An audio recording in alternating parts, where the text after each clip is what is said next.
অনেকেই অনেকভাবে হালকা পাতলা রান্না করে, কিন্তু আমি আজকে যেভাবে রান্না করলাম আমি আপনাদেরকে অনুরোধ করব এইভাবে একবার আপনারা রান্না করে খেয়ে দেখুন। দেখবেন খেতেও ভালো, শরীরের জন্য তো খুবই ভালো।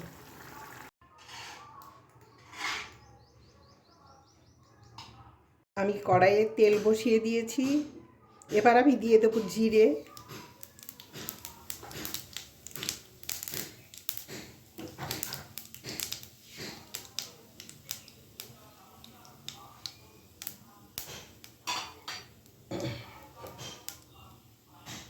যে ফোড়নটা হয়ে গেছে, এবার আমি কেটে রাখা পটলগুলো দিয়ে হালকা করে ভেজে নেব।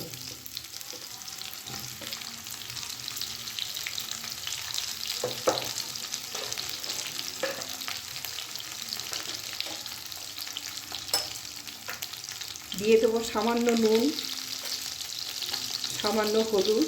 এবার একটু ভালো করে ভেজে নেব।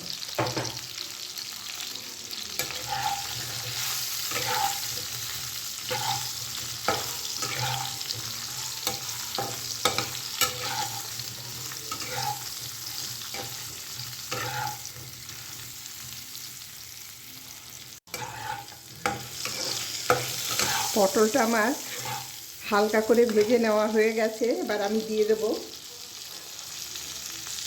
সেদ্ধ করা আলু।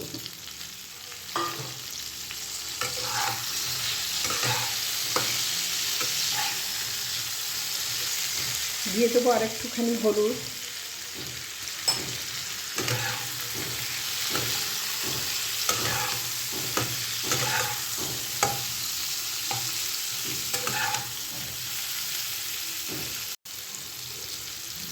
দিয়ে দিলাম দুটো তেজপাতা। আলুটাও আমার ভাজা হয়ে গেছে, এবার আমার এই লঙ্কা পেস্টটা আমি দিয়ে দেবো। দুটো কাঁচা লঙ্কা আমি পেস্ট করে দিয়েছি, কারণ অতিরিক্ত গরম, বেশি ঝাল দেবো না, অল্প ঝাল দিয়েই রান্না করবো।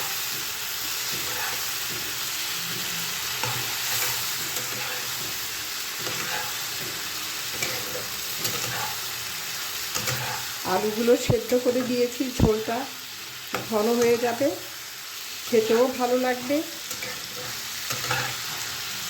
দেখছেন আলুগুলো একটু একটু ভেঙে যাচ্ছে, আর ব্যাপারটা একটু ঘন ঘন ভাবও এসে যাচ্ছে।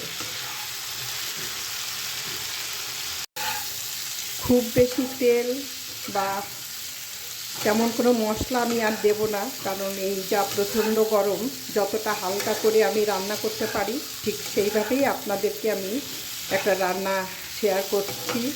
আপনারা এইভাবে একবার রান্না করে খেয়ে দেখবেন। আমি তরকারিতে জল দিয়ে দিয়েছি, আপনারাও ঠিক এইভাবে একবার রান্না করে খেয়ে দেখবেন, খেতে খুব ভালো লাগে। খুবই হালকা মশলা, দেখতেই পেলেন, মাত্র দুটো লঙ্কা পেস্ট করে দিয়েছি, আর কোনো মশলাই আমি দেইনি, আর তেল তো খুবই পরিমাণে কম দিয়েছি। তো আর আমি 10 মিনিট বাদে নামিয়ে নেব, 10 মিনিট একটু রান্না হতে লাগে। আপনারা চাইলে সামান্য মিষ্টিও দিতে পারেন, কিন্তু আমি মিষ্টিটা দেব না, যেহেতু এর ভেতরে আমি মিষ্টি আলু দিয়েছি। আমার কাছে মনে হয় আর মিষ্টি না দিলেও চলবে, একটু মিষ্টি মিষ্টি ভাব এসে যাবে। রান্নাটা আমার হয়ে গেছে, এবার আমি নামিয়ে নেব। দেখতেই পাচ্ছেন বেশ একটু পাতলা পাতলা ঝোলই হয়েছে, এবার আমি নামিয়ে নিচ্ছি।